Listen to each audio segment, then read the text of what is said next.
A Sabinirica a si racconta, lo podcast che vi conta le fiabe, le novelle e i conti popolari siciliani. Sta puntata è un omaggio alla Simana Siciliano, un viaggio ancora più profondo rintra le parole, i suoni e l'anima della nostra terra. Perché la Simana Siciliano non è una celebrazione, è lo gesto rivoluzionario per riaprire la bocca e usare la propria lingua, che da ti insegnare a lasciare a casa, a non portare al travaglio, a non scrivere, a vergognare di usare davanti a scianere.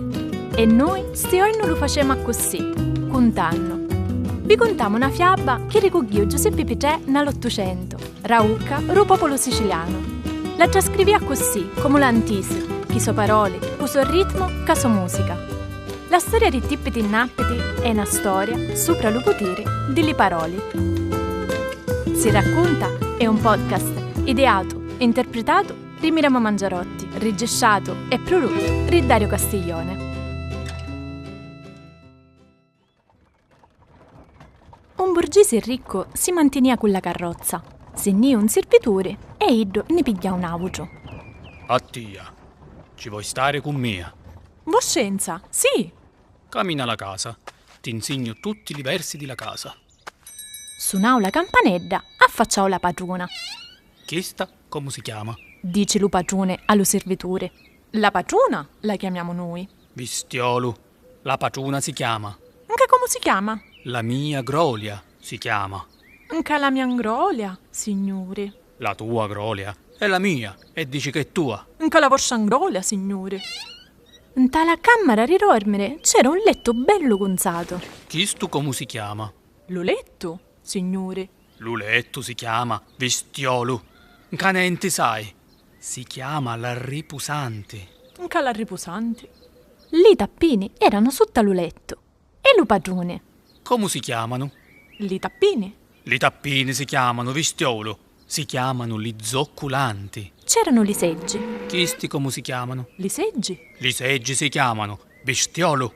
Si chiamano limpiruglianti. Picchiere notti, quando sono immenso, imperugliano. Se ne entra alla cucina. C'era l'atta sopra lo focolaro. Questa come si chiama? L'atta? Maria Rilu Carmino, mi faccio maraviglia come tu vuoi stare a padrone. Questa atta si chiama? Si chiama Tippiti Nappiti. C'era una lucerna. Questa come si chiama? Lumi? Lucerna? A così si chiama? Si chiama Allegra Popolo. Lasci detto con l'acqua. Questo come si chiama? Acqua? Acqua si chiama? Anche come si chiama? L'abbondanza. Una camera di lino. Questo come si chiama? L'olino? Bistiolo. Si chiama Vestipopolo. Tu t'accorcarecca la sera. Io ti chiamo e tu mi sapere dire tutti i cosi pronti. Senti? Sì, signore. La padrona a suo marito non lo poteva soffrire più. Si chiama lo servitore e ci disse: ti basta l'armo di levare tiri in mensa sto mio marito? E poi ne maritammo noi altri due. Lasciate fare a mia, signora, che ci penso io. Di notte, quando lo padrone era nello meglio, l'ho creato ietta un surfareddo addomato in tala camera. Ogni era l'olino. Mette le seggi in mezzo e poi si mette a chiamare e arrere la porta della camera ronne dormia lo padrone, che era muro con chi dare l'olino, che bruciava. Su padroni, scendete la riposanti, mettetevi le zuccolanti, data cura per gli impiruglianti. Tippiti e nappiti, si tirò l'allegra popolo, se ne un mezzo lo vesti popolo, e se non correte per l'abbondanza. Addio, se ne va tutta la sostanza. Che voli? Com'è? La moglie ci disse: l'ho creato, vi dice, scendete lo letto, mettetevi le tappine, data cura per le segge. Lo atto, si tirò lo meccio della cannila, se ne un menzololino, e se non correte per l'acqua, si perdono tutte le sostanze. Lo marito scende con una gran premura e scanturanne, corre per la porta.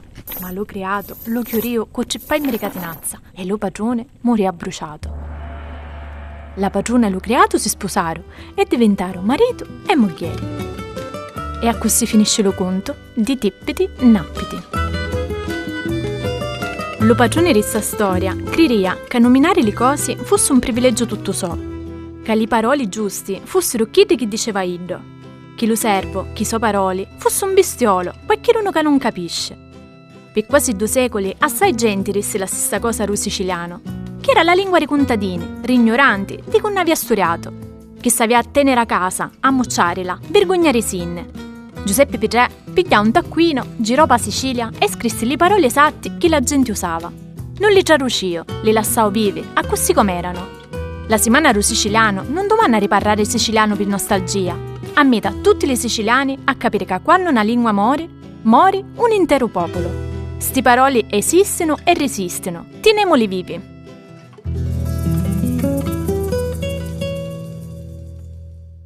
Se sta storia ti piaceva, puoi supportare sto podcast a maccanno segui, lasciando una valutazione, una bella recensione e condividendolo con i tuoi amici. È la meglio maniera per fare crescere Si Racconta. E se vuoi restare sempre informato, passare le nostre pagine social. Appuntamento alla prossima storia!